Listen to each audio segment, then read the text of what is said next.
have to talk to this idiot frog one more time. I'm gonna scream. Where's the monkey? Isn't the monkey any better yet? But what? Ow. Ladies and gentlemen, our program for the probe has been going quite well. Sort of. Well, considering.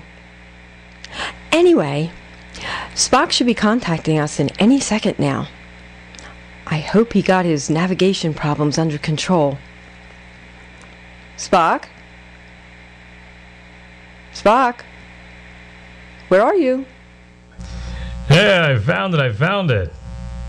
Well done, SPOC. Now you can see how important the Bible really is. It's not just something that can be stuck on a shelf somewhere. What? Oh, I'm not talking about the Bible. I found my super secret special power ultra distant viewing device. Your what? It's like a telescope, but much cooler. With this puppy, I can see for miles. For example? Let's say I point toward our own galaxy. I can clearly see the Earth. This distance, it would take light 5,000 years to reach me. So I'm actually looking back to around 3000 BC. Pretty cool, huh? So what do you see? I see this big boat. And looks like some kind of zoo broke open. There are lions and tigers and bears. Oh my! You just couldn't help yourself, could you? No. Sorry. What else can you see? Oh, I get it now. This is the Ark.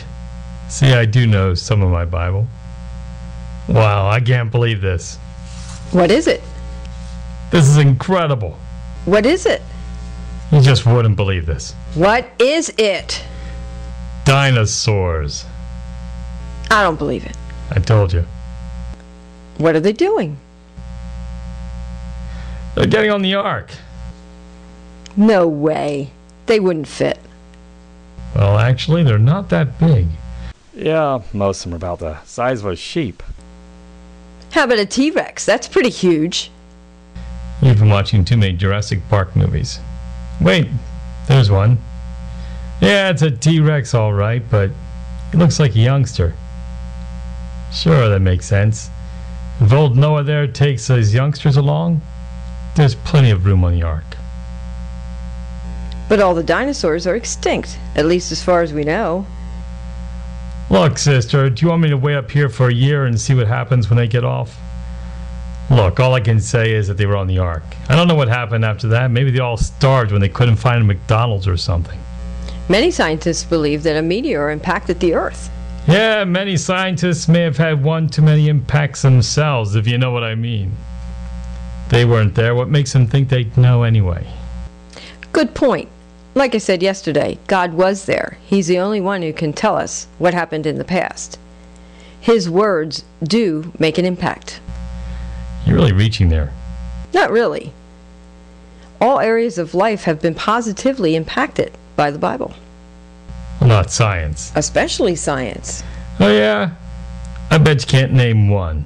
Well, there's Kepler, Boyle, Galileo, Copernicus. See? I knew you could name just one. Not funny. Did they believe in God as a creator? Well, let's look at a few of them. Johann Kepler, for example, was recognized as one of the founders of modern science. His laws of planetary motion revolutionized our understanding of the universe. But when asked how he knew that there would be such laws, he said, "We see how God, like a human architect, approached the founding of the world according to order and rule and measured everything in such a manner." Yeah? Who else? Robert Boyle was another. He formulated a law which described the behavior of gases under pressure. His studies led to many of the devices we used in combustion engines, pumps, pistons, and almost any other piece of machinery. He said about the universe, "This most beautiful system of the sun, planets, and comets could only proceed from the counsel and dominion of an intelligent being." This being governs all things, not as the soul of the world, but as Lord over all, and on account of his dominion he deserves to be called Lord God. Well, speaking of gases, I don't think I should have had that pizza last night. It seems to have a problem with kind of gurgling And thing of going course, on right you know now. Sir Isaac Newton. He developed the theory of universal gravitation and developed 3 fundamental laws of motion.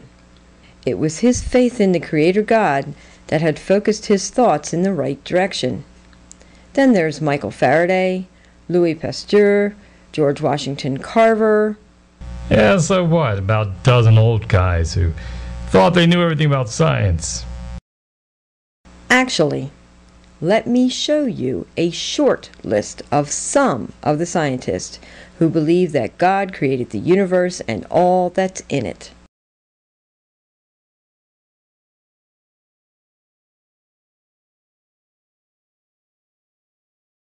This is a short list?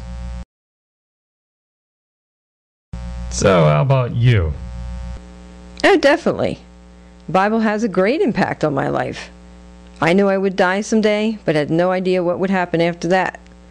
The Bible makes it plain that I can know what will happen after I die, if I just accept the gift that Jesus gave me. Now, what are you going to do when we hang up? Look for my Bible. Ladies and gentlemen, we'll have to resume this transmission tomorrow. We now return you to your regularly scheduled program. Thank you.